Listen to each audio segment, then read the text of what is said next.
ನಮಸ್ಕಾರ ಪ್ರೇಕ್ಷಕರೇ, ನಮ್ಮ ಚಾನಲ್ಗೆ ಸ್ವಾಗತ. GPSTR ನೇಮಕಾತಿ ಪ್ರಕ್ರಿಯೆಯಲ್ಲಿ 2022ರಲ್ಲಿ ನಡೆದಿರುವಂಥ ಪ್ರಕ್ರಿಯೆಗೆ ಸಂಬಂಧಿಸಿದಂತೆ ಮತ್ತು ಇನ್ನು ಮುಂದೆ ಬರುವಂತಹ ಏನೋ ಒಂದು ನೇಮಕಾತಿ ಪ್ರಕ್ರಿಯೆ ಇದೆ. ಸೊ ಅದಕ್ಕೆ ಸಂಬಂಧಿಸಿದಂತೆ ಅಭ್ಯರ್ಥಿಗಳು ಇಲಾಖೆಗಳಿಗೆ ಹೋಗಿ ಮನವರಿಕೆ ಮಾಡಿಕೊಡ್ತಿರುವಂಥದ್ದು ಏನಂತಂದರೆ, ಸೊ ಈ ಒಂದು ಆಯ್ಕೆ ಪ್ರಕ್ರಿಯೆಯಲ್ಲಿ ಸ್ವಲ್ಪ ಮಟ್ಟಿಗೆ ಅದರ ಬದಲಾವಣೆಯನ್ನು ತೆಗೆದುಕೊಂಡು ಬರಬೇಕು.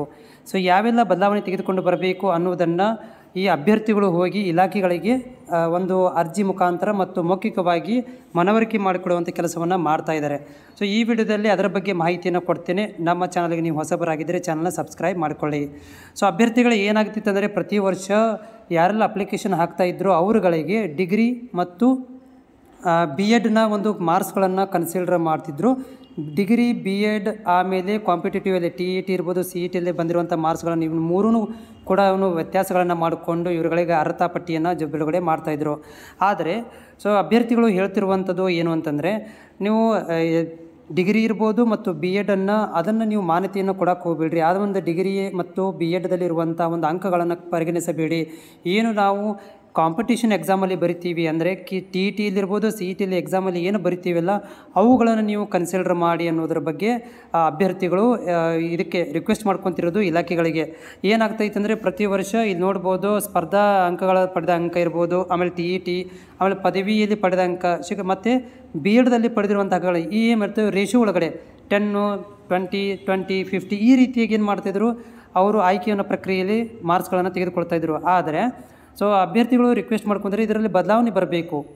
ಏನೋ ಸ್ಪರ್ಧಾತ್ಮಕ ಏನು ಪರೀಕ್ಷೆ ಇದೆ ಅದರ ಮೇಲೆ ಮಾತ್ರ ನೀವು ಕನ್ಸಿಡರ್ ಮಾಡಬೇಕು.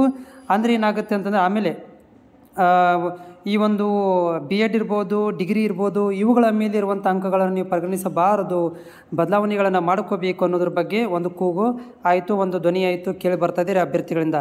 ಅದರ ಜೊತೆಗೆ ಏನಂತಂದರೆ, ಈಗಾಗಲೇ ಒಂದಷ್ಟು ಅಭ್ಯರ್ಥಿಗಳು ರಿಕ್ವೆಸ್ಟ್ ಮಾಡ್ಕೊತಿರೋದೇನೆಂದರೆ, ಈಗೆಲ್ಲ ಆಲ್ರೆಡಿ ಯಾರಿಗೆಲ್ಲ ಜಾಬ್ ಸಿಕ್ಕಿದೆ, ಉದ್ಯೋಗದಲ್ಲಿದ್ದಾರೆ, ಸೊ ಅಂಥವ್ರುಗಳಿಗೆ ಈ ಒಂದು ಚಾನ್ಸಸನ್ನು ಕೊಡಬಾರ್ದು ಅನ್ನೋದನ್ನು ಕೂಡ ಕೂಗು ಕೇಳಿ ಬರ್ತಾ ಇದೆ.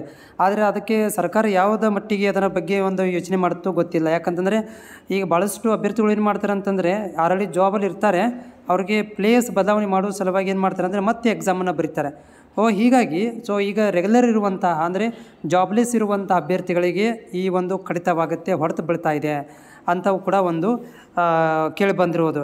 ಇನ್ನೊಂದು ಏನಂತಂದರೆ ಪ್ರಶ್ನೆ, ಇಲ್ಲಿ ಪೇಪರ್ ಬಗ್ಗೆ, ಈಗ ನೀವು ಎಕ್ಸಾಮನ್ನು ಬರೀಲಿಕ್ಕೆ ಹೋಗ್ತೀರಿ, ಸೊ ಅಲ್ಲಿ ಮಲ್ಟಿಪಲ್ ಚಾಯ್ಸ್ ಬಹು ಒಂದು ಆಯ್ಕೆ ಪ್ರಶ್ನೆಗಳು ಇರ್ತವೆ, ಅವುಗಳನ್ನೇ ಮಾತ್ರ ಮಾಡಿ. ಅದರಲ್ಲಿ ಜೊತೆಗೆ ಏನಂತಂದರೆ, ನೀವು ಡಿಸ್ಕ್ರಿಪ್ಟಿವ್ ಅಂದರೆ ಬರವಣಿಗೆ ಇರ್ತವೆ, ವಿವರಣಾತ್ಮಕ ಪರೀಕ್ಷೆ ಇದನ್ನು ಬರೆಯೋದಿರುತ್ತೆ, ಅದು ರೈಟಿಂಗ್ ಇರುತ್ತೆ. ಸೊ ಅದರ ರೈಟಿಂಗನ್ನು ನೀವು ಅದನ್ನು ಕಡಿತಗೊಳಿಸಬೇಕು. OMR ಅಥವಾ ನೀವು ಬಹು ಪ್ರಶ್ನೆ ಮಲ್ಟಿಪಲ್ ಚಾಯ್ಸ್ ಕ್ವಶನ್ಗಳ ಮುಖಾಂತರ ಆಯ್ಕೆ ಮಾಡಲಿಕ್ಕೆ ಅಥವಾ ಕ್ವಶನ್ಗಳನ್ನು ಮಾತ್ರ ನೀವು ಎಕ್ಸಾಮಿಗೆ ಕನ್ಸಿಡರ್ ಮಾಡಿರಿ. ಆಮೇಲೆ ರೈಟಿಂಗ್, ಡಿಸ್ಕ್ರಿಪ್ಟಿವ್ ಈ ಒಂದು ಥರ ಇರುವಂತಹ ಒಂದು ಕ್ವಶನ್ಸ್ಗಳನ್ನು ಬರವಣಿಗೆ ಇರುವಂಥ ಒಂದು ಏನು ಈಗಾಗಲೇ ಇದೆ ಪದ್ಧತಿ ಇದೆ ಅದನ್ನು ಬಂದ್ ಮಾಡಬೇಕು ಅನ್ನೋದು ಕೂಡ ಈಗ ಕೇಳಿ ಬರ್ತಾ ಇದೆ. ಬಟ್ ಮುಂದಿನ ದಿನಗಳಲ್ಲಿ ಏನಾದರೂ ಈ ಒಂದು ನೇಮಕಾತಿ ಪ್ರಕ್ರಿಯೆ ಆರಂಭವಾದಲ್ಲಿ ಇದರ ಬಗ್ಗೆ ಇಲಾಖೆ ಏನು ಮುನ್ನೆಚ್ಚರಿಕೆ ಕ್ರಮ ತಗೊಳ್ಳುತ್ತೆ ಅಥವಾ ಯಾವುದೆಲ್ಲ ಬದಲಾವಣೆ ಮಾಡುತ್ತನ್ನೋ ಕೂಡ ಇಲಾಖೆಯಿಂದ ಕಾದು ನೋಡಬೇಕಾಗತ್ತೆ. ಯಾಕಂದರೆ ಅಭ್ಯರ್ಥಿಗಳು ಹೋಗಿ ರಿಕ್ವೆಸ್ಟನ್ನು ಕೊಟ್ಟಿದ್ದಾರೆ, ಇಲಾಖೆಗಳಿಗೆ ಮನವರಿಕೆ ಮಾಡಲಿಕ್ಕೆ ಪ್ರಯತ್ನ ಕೂಡ ಮಾಡಿದ್ದಾರೆ. ಆದರೆ ಕಾದು ನೋಡಬೇಕು ಅದರ ಬಗ್ಗೆ ಸರ್ಕಾರ ಯಾವ ರೀತಿಯಾಗಿ ಒಂದು ಗಮನವನ್ನು ಹರಿಸುತ್ತೆ ಅಂತ.